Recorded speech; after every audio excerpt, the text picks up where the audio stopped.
We are the team of mediators for Science Gallery Atlanta. We are scientists, trailblazers, storytellers, seekers, questioners. We are artists. We are Emory University students, and we are here to invite you to join us, to gain courage, use your voice, and express yourself without judgment. Because when you do, energy is activated, and an upsurge in creativity is transferred. What can happen if you access new ways of thinking and expressing? At Science Gallery Atlanta, we are using virtual experiences and engagement to connect and see how we can open up and help us all cope and set the tone for the rest of the day, the rest of the year, and maybe the rest of our lives. Let's be, let's act, because our ability to improve conditions happens when we come together.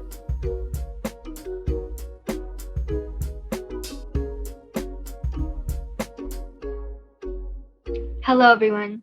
Thank you for taking the time out of your day to join us for this discussion. My name is Jenny. I'm a first year at Emory University and one of the student mediators at Science Gallery Atlanta. This discussion is part of our virtual series on coping. Today I'm joined by Dana Haugaard for a discussion and demonstration of the physicality of nostalgia and memories. By viewing the beauty of our own memories, we can gain a sense of compassion and understanding for past experiences. Dana, thank you so much for being here. Could you please introduce yourself? Yeah, my name is Dana Haugaard, and I am an artist in Atlanta, and I'm also a lecturer at Emory University where I teach visual arts in the art history department. Wonderful. So we are here because you invented a drawing machine. I'm sure lots of people are wondering what that even is. So can you tell us about it and how you came up with it? It's part of like a long series of work I've been doing for a long time. I started off making work that was very sensorial. So it would take usually sound or visual elements that would activate your body. Literally vibrating your body kind of with the hope of creating a heightened sense of self-awareness of yourself in a very specific place. And so kind of as I've just kind of played with that idea and kind of worked through it, I started thinking about other ways I could use sensation and vibration and sound in my art practice. In the past few years, I've started making work that is dealing directly with my memories and kind of thinking about kind of sense memories and kind of how sensation plays into how we tell our own stories.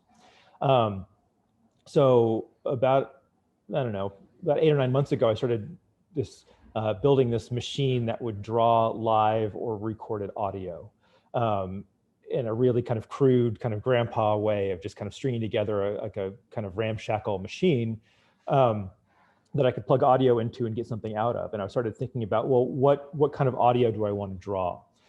And so I thought, to continue to think about memory, and creating like an archive or a document of the existence of a spoken memory. So not so much the actual, the words or the actual memory, but just that a memory was there and it was spoken and it was remembered by the person that held it. I love the idea of how the machine captures the impermanence of a memory. Was that part of the creative or brainstorming process? I wanted to create something that just made a marker that the memory existed.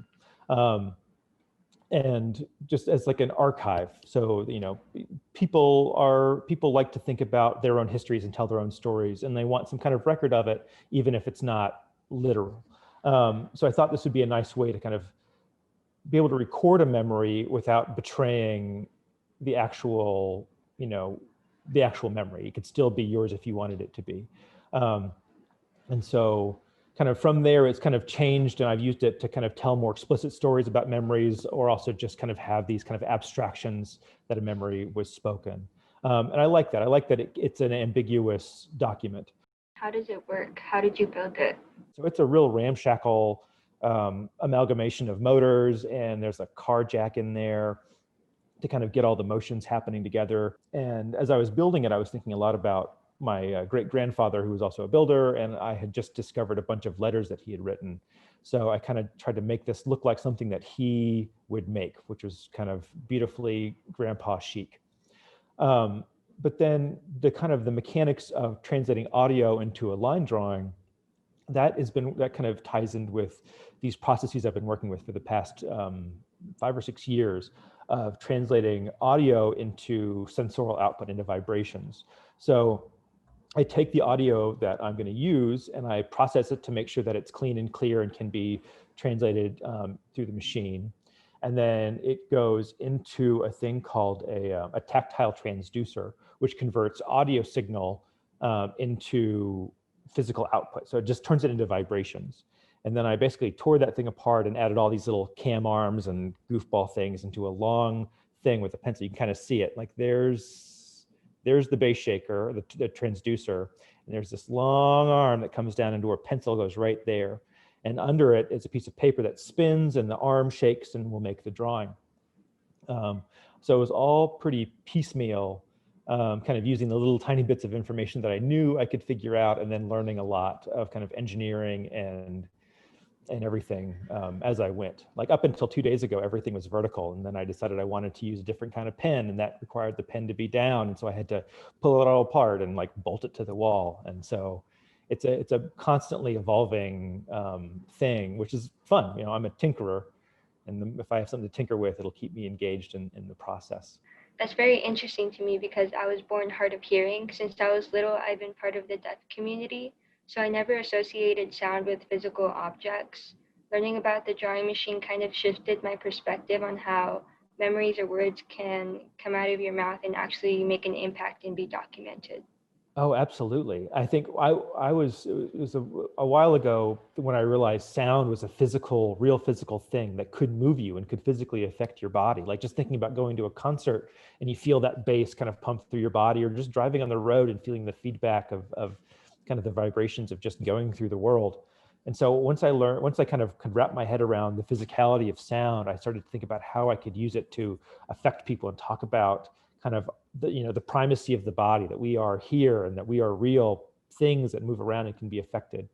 So I think that's really great. And I think, people like being hard of hearing, like I'm guessing that like your sense of touch might be more elevated, and you can kind of take in a lot of the same information, but in a very different, exciting way. And I think that's, I'm trying to do that for everybody, but also people that maybe can't hear the sounds as well as me or other people can. Yeah, it's been very hard to explain my other senses because I can't hear. I do listen to music, but not because I can hear, but because I can feel it in my eardrums, and the machine kind of gives you a visual of what I'm actually feeling or describing. That's really exciting. That's kind of what I was trying to do. And actually, most of the chairs in my studio have those transducers that convert audio to vibration under the bottom or on the back. So as I'm working with different projects, I can plug the chair I'm sitting into like an amplifier and get the physical feedback of any kind of sound thing I'm working on. Even if I don't intend on it going through the transducer eventually, it informs how I put sounds together if I can feel them as I'm working. Because it's such like, it is physical, it's real. We're engaging with it more than just receiving signals through our ears. We're receiving signals through our body. And that's something that I'm really interested in, and how we kind of process that information and how it makes us think about how we're existing in these environments. You describe on your website that the drawing machine serves a simpler marker that people were present and memories were spoken. What does the machine teach us about the tendency of humans to need to preserve memories? I think that when we have a chance to make our own mark and tell a little bit of our own history and contribute that, I think people are really attracted to that idea. I think that's why Facebook was a big thing and why Instagram is a big thing. It's like people, committing their life and their experiences to a type of history. I think, at least I hope, that this kind of does a similar thing. It's a commitment of part of someone's history and part of someone's story into a record, into a document.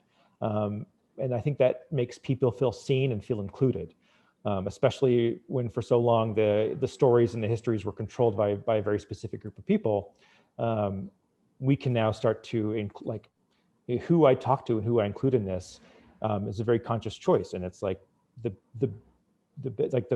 broader spectrum of people I can engage with, the better document that I can produce about all of our histories.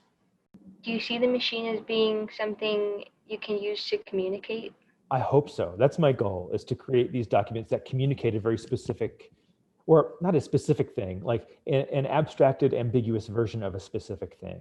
So I might not be communicating the actual literal information, but I hope it's communicating an energy or a vibe or just a presence. And I think that that's kind of my main goal with these drawings, is to kind of communicate that. Well, Dana, this is incredible. Thank you for letting us into your studio today. Well, do you want to make a recording that we can make a drawing of? Sure. Awesome. That's exciting.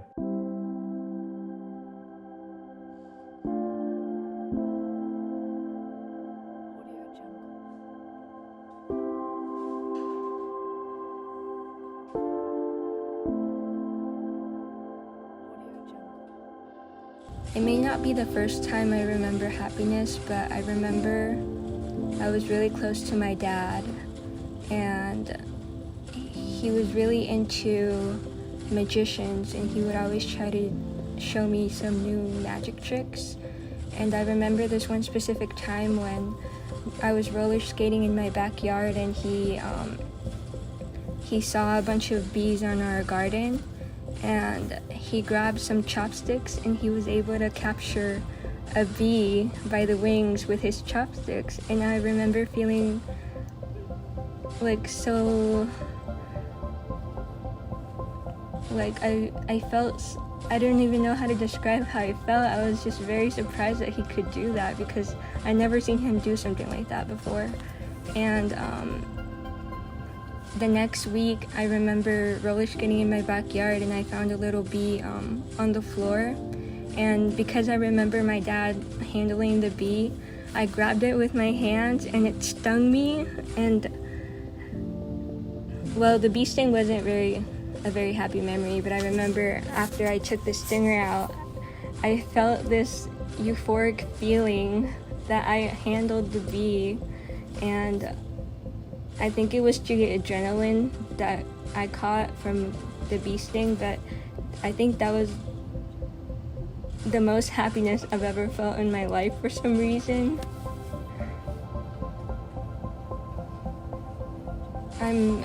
I'm deathly afraid of bees after that happened. It's just, I don't know why that memory changed me. 'Cause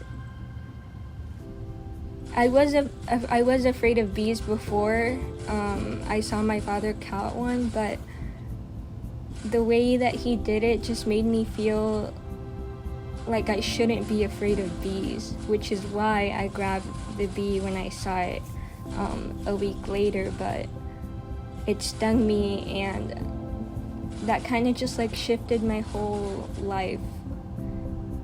Like every time something bad happens, I remember that point in time when I got stung by a bee, and all of the rush of emotions that I had. I don't think I ever felt all of those emotions at once, because I felt afraid, I felt happy, I felt angry that it stung me. I was crying, I was screaming. My mom thought I was dying. Like, I think that was the very first time in my life where I felt all of those things.